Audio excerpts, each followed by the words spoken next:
Alright,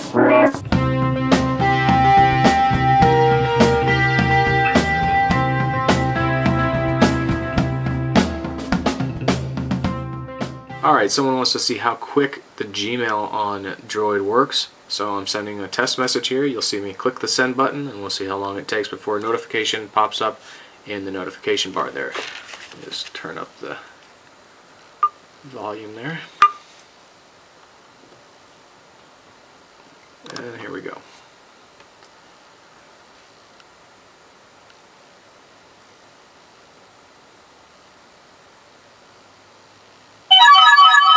That was about 11 seconds.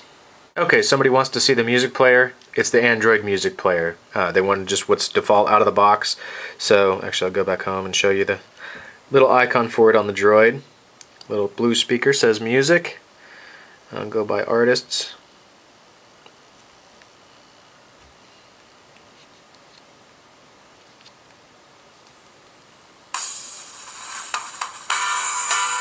So there you got the artist, the album, the song name, shuffle, repeat, view the list. There's only one song from this album in there though, so it's a little boring there, but you got your cover art there. Notification window shows you the name of the song, name of the album, artist, and that it's playing. Brings you back to the music app if you're anywhere else. Plays in the background.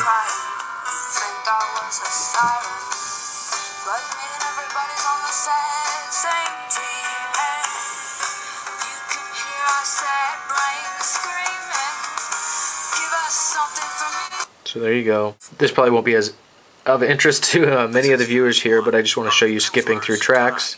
Listen to this. This is unit 2 of viewing the list, you can see all the tracks on the album you're on.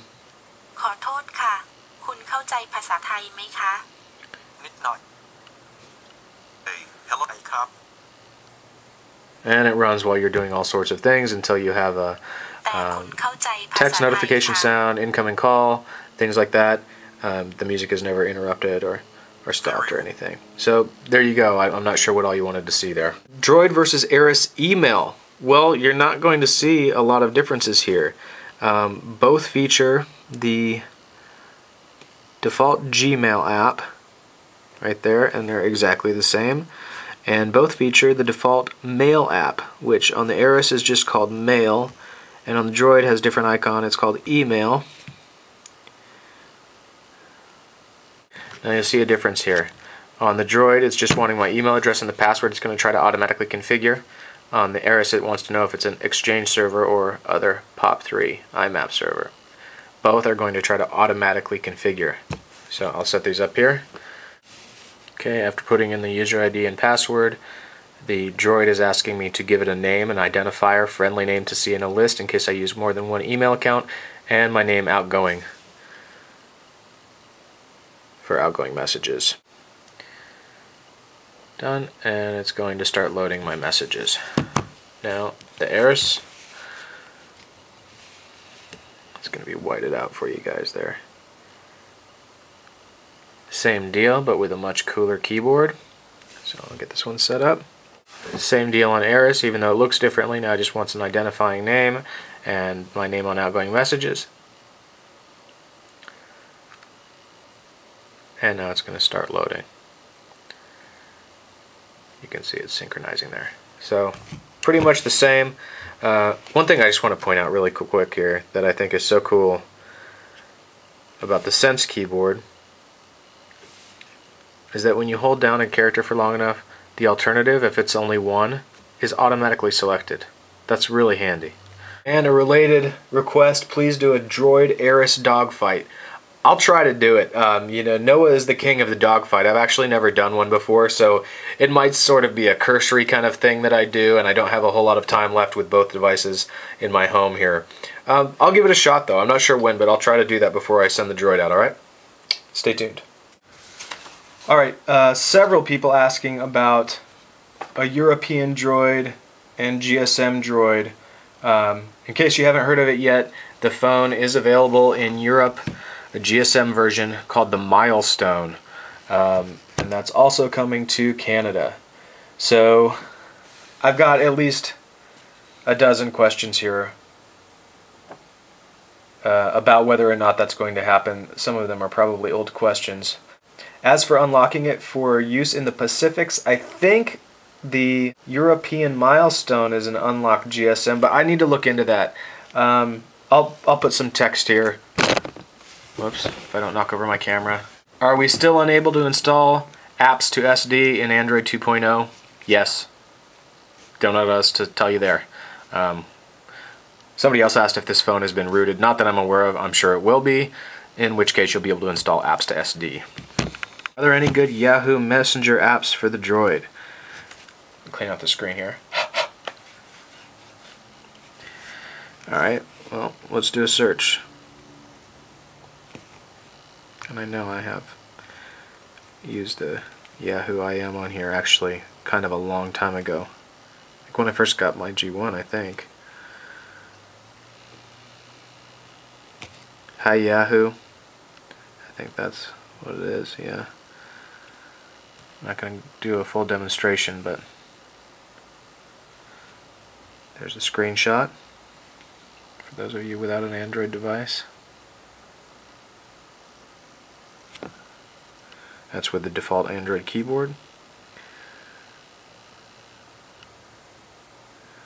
Yahoo Q&A might be a useful app. IM Plus, I remember this one. This is multi-protocol.